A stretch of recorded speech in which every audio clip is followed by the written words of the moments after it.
ఇప్పుడు మీకు చూపించబోయే చట్నీ చాలా హెల్దీ చట్నీ. అంటే దీంట్లో మామూలుగా ఎక్కడైనా పచ్చిమిర్చిని కూడా ఆయిల్లో వేయిస్తారు కదా, ఇక్కడ ఈ చట్నీకి వెజిటేబుల్స్ కానీ, చింతకాయలు కానీ, పచ్చిమిర్చి కానీ అన్నీ కూడా వాటర్లో ఉడికించి చేస్తాము. అయితే ఈ చట్నీని జొన్న రొట్టెకి, సజ్జ రొట్టెకి తింటారు. ఇక్కడ మా అక్క చూపిస్తుంది. అక్క జొన్న రొట్టె కానీ సజ్జ రొట్టె చేసుకోవడము ఈజీ వే, ఆమె చేసుకునే స్టైల్ ఎట్లా అనేది కూడా ఇప్పుడు ఈ వీడియోలో చూపిస్తుంది.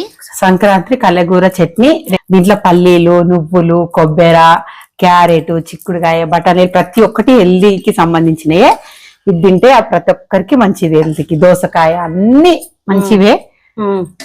ఫ్రిడ్జ్ లో పెట్టుకొని 3-4 రోజులు కూడా తినొచ్చు. తాండూరు మొత్తం ఇదే చేసుకుని తింటారు మన దగ్గర కదా. మొత్తం తాండూరులు అందరు ఇదే తింటారు సంక్రాంతికి. తాండూరు వాళ్ళు ఎవరైనా చూస్తుంటే కామెంట్ చేయండి, ఈ చట్నీ మీరు చేస్తారా మాకు కామెంట్ చేయండి చూద్దాం. తాండూరులు అందరు చేస్తారంట అక్క చెప్తుంది. జొన్న రొట్టెలు, సజ్జ రొట్టెలు, జొన్న రొట్టెలు, నువ్వులు అద్ది సంక్రాంతి రోజు ఆ రోజు అందరి ఇంట్లో రొట్టెలు, కారం.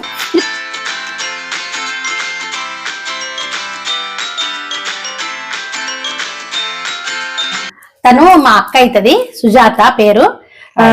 ఇప్పుడు వీడియోలో మీకు చూపించబోయేది మన సంక్రాంతి స్పెషల్. సంక్రాంతికి ఒక చట్నీ చేస్తాం మా దగ్గర, చాలా స్పెషల్ అన్నమాట. అది ఆల్రెడీ అవి 2 రకాలు చేస్తారు. ఒకటేమో మా అమ్మ చూపించేసింది, ఆ వీడియో నేను ఆ లింక్ డిస్క్రిప్షన్ లో ఇస్తా చూడండి. ఇప్పుడు ఇంకోటి స్పెషల్ కలగూర పచ్చడి. ఇప్పుడు మనం చేసేది చట్నీ. కలగూర అని ఎందుకంటామంటే అన్ని కూరగాయలు వేస్తాం కాబట్టి కలగూర చట్నీ. అయితే ఈ అక్క సూపర్ గా చేస్తుంది ఈ చట్నీ. అక్క ఇలా మెయిన్ గా వేసుకోవాల్సిన కూరగాయలల్లా ఉల్లిపొరక, దోసకాయ, గాజరు, చిక్కుడు, ఇవి రెండింటిని ఉడకబెట్టాలి. ఫస్ట్ చిక్కుడుకాయ, ఉడకబెట్టి తీసి ఇవన్నీ మామూలుగా విడిగానే వేయాలి. శనగకాయ గాని, బఠానీకాయ గాని, ఇవి గాని సన్న ముక్కలు కోసి ఇది సన్నగా తరిగి పైనుంచి కలపాలి. రెడీ గురించి చెప్పక్క. ఇప్పుడు మనకి ఏం పెద్ద పని అంటే మెయిన్ గా ఇవి బఠానీ ఒలుచుకోవడము, అంతే. క్లీన్ చేసుకోవడమే పెద్ద పని. అన్ని కట్ చేసి పెట్టుకోవాలి. చింతకాయలు, మిరపకాయలు ఉడకబెట్టాలి, అంతే. అది రసం తీసి నేను చూపిస్తాం మిక్సీకి ఎట్లా వేయాలన్నా. ఇగో చిక్కుడుకాయ ఒలుస్తున్నాం మేము ఇట్లా. ఇగో ఇది బఠానీ. ఈ చిక్కుడుకాయ బఠానీ ఒలిచే లోపల ఇక్కడ చింతకాయలను ఉడకబెట్టుకోవాలి, పచ్చిమిరపకాయలను కూడా ఉడకబెట్టుకోవాలి నీళ్ళల్లో. దీనికి ఏం పెద్దగా ఈ చట్నీకి నూనె కూడా అవసరం పెద్దగా పడదు, చిన్నగా కొద్దిగా పోపు వేసుకుంటే సరిపోతుంది. ఇక్కడ చింతకాయలను మంచిగా కడగాలి, మట్టి ఉంటుంది. కడిగి ఇట్లా నీళ్లు పోసి చూస్తున్నారు కదా, ఒక సైడ్ మిరపకాయలు, ఒక సైడ్ చింతకాయలను ఉడకబెడుతున్నాము. ఇది కదా పండుగ రోజు, భోగి రోజు చేస్తాం.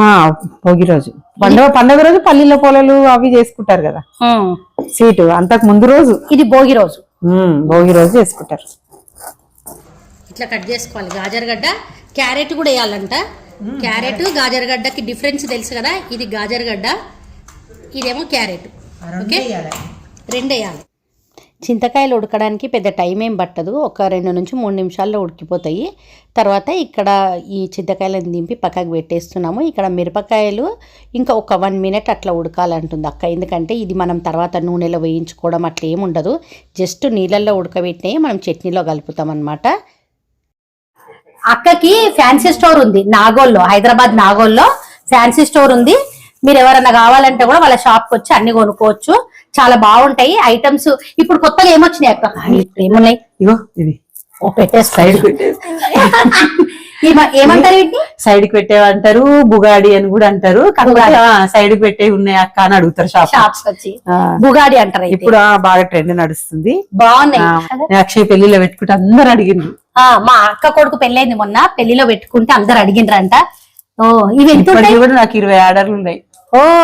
నాకు తెచ్చి మీకు కూడా కావాలంటే నాకు కామెంట్ చేయండి, నేను అక్కతో నీకు తెచ్చి చూపిస్తా. నాకు తెచ్చినవా?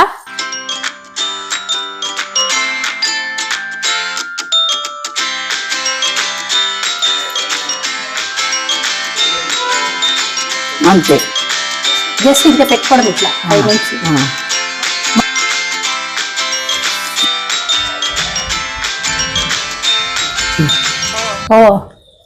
బాగున్నాయా? మీకు నచ్చితే మీకు కావాలంటే కామెంట్ చేయండి, లేదంటే హైదరాబాద్ నాగోల్లో షాప్ పేరు అక్క Veerabhadra bangle store. Veerabhadra bangle store కి వచ్చి కొనుక్కోండి, లేదంటే కామెంట్ చేయండి. మేము ఇప్పుడు అక్క ఆన్లైన్ బిజినెస్ కూడా చేస్తుంది. నెక్స్ట్ నేను ఆ వీడియో కూడా చేస్తా ఒకటి.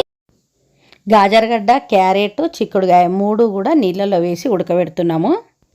ఇంకా ఈ దోసకాయలకి పొట్టు తీసి కట్ చేయాలి. ఒక్కొక్కసారి దోసకాయ చేదు ఉంటుంది, అయితే ఒకసారి మనం తిని చూడాలి. మంచిగా చేదు ఉంటే కారం అంతా ఖరాబ్ అవుతుంది. ఇట్లా సన్న ముక్కలు ముక్కలు పోయాలి. ఇక్కడ పల్లీలు వేయిస్తున్నాము. ఈ చెట్టుకి పల్లీలు నువ్వుల పొడి బాగా కావాలి, పల్లి పొడి నువ్వుల పొడి. అయితే పక్కకేమో గాజరగడ్డ, క్యారెట్, చిక్కుడుకాయ ఉడుకుతున్నాయి, చూస్తున్నారు కదా. ఇట్లా అంటే జస్ట్ కొద్దిగా ఒక పొంగు వస్తే చాలు, బంద్ చేయాలంటే. ఇట్లా ఒక పొంగు ఉడకగానే తీసేయాలి పల్లీలు.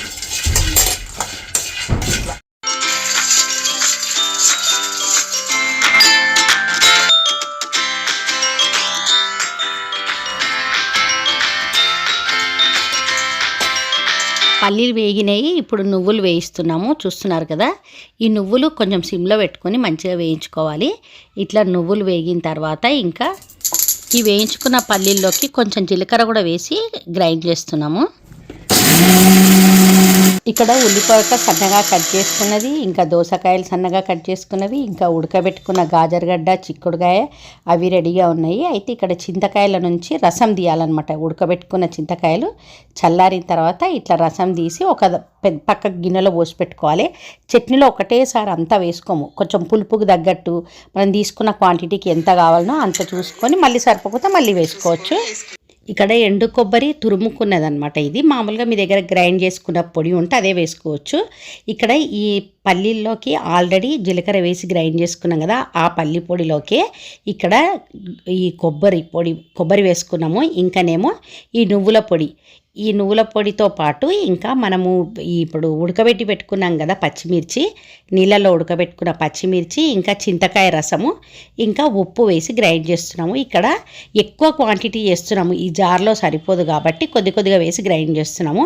ఇందులోకే కొంచెం బెల్లం కూడా వేసుకున్నాము. ఈ చింతకాయ పులుపుకి ప్లస్ పచ్చిమిర్చి ఎక్కువగా వేసుకుంటాం, కారం ఉంటుంది ఈ చట్నీ. ఆ రెండు బ్యాలెన్స్ చేయడానికి బెల్లం వేసుకోవాలంట. ఇప్పుడు ఈ గ్రైండ్ చేసుకున్నంతా కూడా ఒక బౌల్లో వేస్తున్నాము. తర్వాత సేమ్ మళ్ళీ ఆ మిగిలిన పల్లి పొడి, నువ్వుల పొడి, ఆ పచ్చిమిర్చి అంతా వేసి మళ్ళీ నెక్స్ట్ రౌండ్లో కూడా సేమ్ చింతపులుసు మిగిలింది కొంచెం ఉంచుకుంటాం అనమాట. అంత ఒక్కసారి వేసుకోము, ఎందుకంటే ఆ పులుపుకి ఎక్కువైతుందా సరిపోతుందా చూసుకొని వేసుకోవాలంట. ఇప్పుడు ఈ మిగిలిన పచ్చిమిర్చి ఇవన్నీ మాత్రం వేసి గ్రైండ్ చేస్తున్నాము. కారం కారం ఉంటేనే బాగుంటుంది. పల్లీలు నువ్వులు చాలా హెల్దీ కదా అక్క. ఇది అసలు చాలా, కొబ్బరి కూడా హెల్దీనే. పల్లీలు, నువ్వులు, కొబ్బరి, జీలకర్ర దీంట్లో ఉన్నది ప్రతి ఒక్కటి హెల్త్కి మంచిదే. ఇది మిరపకాయలు, చింతకాయలు ఉడకబెట్టుకున్నాం. ఉడకబెట్టుకుని బుజ్జి చింతకాయల రసం తీసుకున్నాం. మిరపకాయలు, చింతకాయలు, పల్లీల పొడి, నువ్వుల పొడి, కొబ్బరి పొడి 3 ఇవి కలుపుకుంటా ఉప్పు, జీలకర్ర వేసుకొని మిక్సీకి పట్టుకొని ఇగో ఇట్లా వేసుకున్నాము. దీంట్లో క్యారెట్, చిక్కుడుకాయ ఉడకబెట్టింది అక్క. మనం ఇప్పుడు ఒక్క పొంగు ఉడకబెట్టి తీసినాం. ఇప్పుడు ఎన్నెన్ని ఉండొచ్చు ఈ కూరగాయలు? మన ఇష్టం, అందాజ మీద ఎట్లా గ్రేవీకి తగ్గట్ల కూరగాయలు ఎన్ని వేసుకోవచ్చు. ఇప్పుడు అందాజు ఎంత ఉండొచ్చు ఒక్కొక్కటి? అన్ని పావు కిలో కూరగాయలు తీసుకున్నాము. పావు కిలో గాజరగడ్డ, పావు కిలో క్యారెట్, పావు కిలో బఠానీ, పావు కిలో బఠానీ, ఉల్లిపొరక, ఇంకా అవి ఉంటాయి కదా శనగకాయ. ఆరిపోటు మర్చిపోయినాం. శనగకాయ అంటారు, మీకు తెలుసు అందరికి, గ్రీన్ కలర్ ఉంటది. అవి కూడా ఇన్ని వేస్తే మంచిగా, అది మనకు దొరకలేదు. వేస్తున్నా చూడు. దోసకాయలు ఒక 3 చిన్న ముక్కలుగా కట్ చేసుకున్నాము. ఏవి ఉడకబెట్టేది లేదు, ఓన్లీ 2 ఉడకబెట్టాలి. ఇవన్నీ పచ్చి వేసేసుకోవాలి. పచ్చివే ఇక కలపాలి. బఠానీ, ఉల్లిపొరక, దోసకాయ. ఇక్కడ కొన్ని కూరగాయలు ఇంకా బఠానీ అవి కొంచెం పక్కకు పెడుతున్నాం, టేస్ట్ చూసి మళ్ళీ వేసుకుంటాము. లేదంటే ఎవరైనా చప్పగా తింటాం అనుకున్న వాళ్ళకి పైనుంచి కలపవచ్చు. చప్పగా ఒకవేళ గ్రేవీ తక్కువ అనిపిస్తే పొడి చింతకాయలు పక్కన పెట్టుకోవాలి, అప్పుడే పడేయకూడదు. ఆ చింతకాయ పులుసు, మిరపకాయలు పొడేసి మళ్ళీ మిక్సీకి వేసి మళ్ళీ దీంట్లో కలుపుకుంటే గ్రేవీ ఎక్కువ అయిపోతుంది. Okay okay. మనకి ఏది తక్కువ అనిపిస్తే కూరగాయలు తక్కువ అనిపిస్తే కట్ చేసేసుకోవాలి. ఒకవేళ పల్లీల పొడి, నువ్వుల పొడి తక్కువ అనిపించింది అనుకో, చింతకాయ రసం ఆల్రెడీ ఉండింటది, ఆ రసము అన్ని వేసి మిక్సీకి వేసుకొని మళ్ళీ కలుపుకోవాలి. మన టేస్ట్ కి తగ్గట్టుగా చేంజ్ చేసుకోవచ్చు. ఇంతే వేసుకోవాలి, అట్లానే ఏం లేదు. మనం ఇగో ఇట్లా ఇట్లా మంచిగా కావాలి గ్రేవీ. ఓకే. దీంట్లో ఏం లేదు, మళ్ళీ తాలింపు పెడితే అయిపోతుంది. ఇదంతా కలిపినాక పోపు పెట్టాలి. ఇది మేము మీకు చూపిని కానీ ఇంతే చేసినాము. పండుగకైతే ఎక్కువ చేస్తాం కదా పండుగప్పుడు, ఇంకా ఎందుకంటే 3 రోజులు తింటాం. పండుగ అయిన తెల్లారి పొద్దున్న లేవ్వంగానే మొహం కడుక్కొని రొట్టె తినాలంటారు కదా, అందుకోసం భోగి తెల్లారి కొంచెం కదా తీసి పెట్టుకుంటాం. ఇది భోగి రోజు చేస్తాం మేము. ఇదిగో నేను తాలింపు వేసుకొని వస్తా.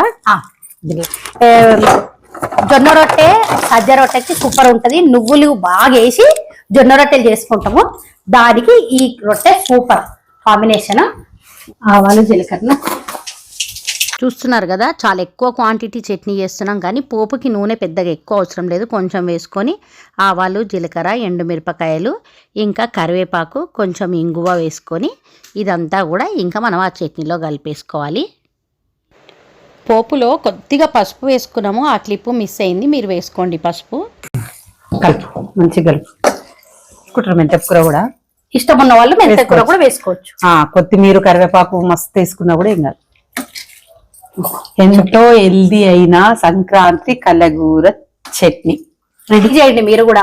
చూస్తున్నారు కదా అన్ని హెల్దీ, ఇంత తిన్నా చాలు, మస్తు ప్రోటీన్లు ఇట్లా పెట్టుకొని 2 స్పూన్ల నూనె వేసుకొని తింటే మంచిగా ఉంటుంది. పచ్చి నూనె వేసుకుంటాం. పచ్చి నూనె వేసుకుంటాం, ఎందుకంటే ఇలా పచ్చిమిర్చి బాగా వేస్తాం కదా, కొద్దిగా చప్పగా ఉండాలి అప్పుడని అది వేస్తాము. ఇది కొంచెం కారం ఉంటేనే టేస్ట్ ఉంటుంది కదా, టేస్ట్ పులుపు కారం బాగుంటేనే టేస్ట్ బాగుంటుంది. దానికి తగ్గట్లు బెల్లం కూడా వేసినాం, పుల్లగా ఉంటది. మీరు కూడా ట్రై చేయండి సంక్రాంతికి. చేతిలో వేస్తే చూడు టేస్ట్ చూడు. ఈ రొట్టెకి ఇంకా బాగుంటది. బాగుందా?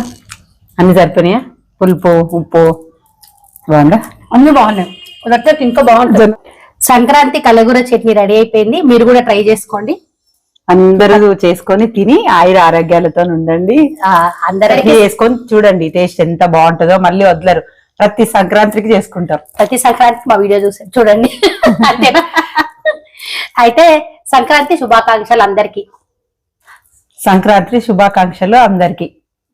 బలము ఉన్నది రొట్టె చేసుకోవచ్చు, కిందంతా పడకుండా ఉంటుంది మంచిగా. బండ లేని వాళ్ళకి, ఎక్కువ పని అవుతుంది అనుకున్న వాళ్ళకి ఇక మంచిగా తాంబలంలో ఇట్లా వేసుకోవచ్చు సజ్జ రొట్టెలు. పిండిలో పసుపు కొంచెము వామ జీలకర్ర ఉప్పు వేసిన కింద బట్ట వేసుకుంటే సప్పుడు రాదు.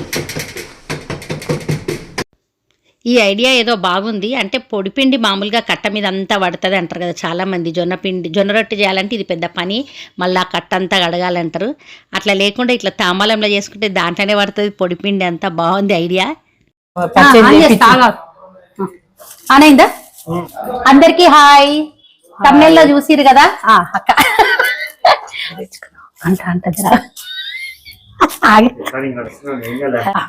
నడుస్తుంది కదా, క్లిప్స్ అన్ని ఉంటాయి ఫ్యాన్సీ స్టోర్ లో. ఒక నిమిషం మళ్ళీ చెప్తా మంచిగా. కొంచెం పులుసు, మిరపకాయలు కొన్ని, ఒక నిమిషం మిరపకాయలు ఇవి మేళ. ఒక నిమిషం నేను ఇట్లా వచ్చి తీస్తాను, అట్లా వస్తాను.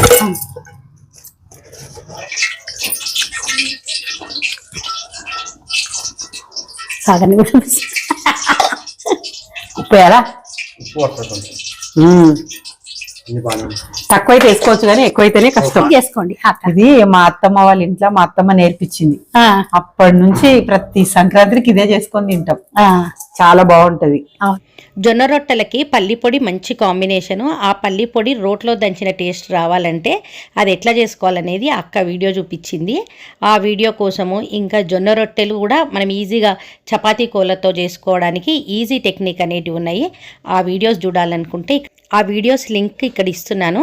ఇది ఓపెన్ చేస్తే మీకు ఆ వీడియోస్ వస్తాయి, ఒకసారి చెక్ చేయండి. మీకు మా వీడియో నచ్చితే లైక్ చేయండి. Thank you.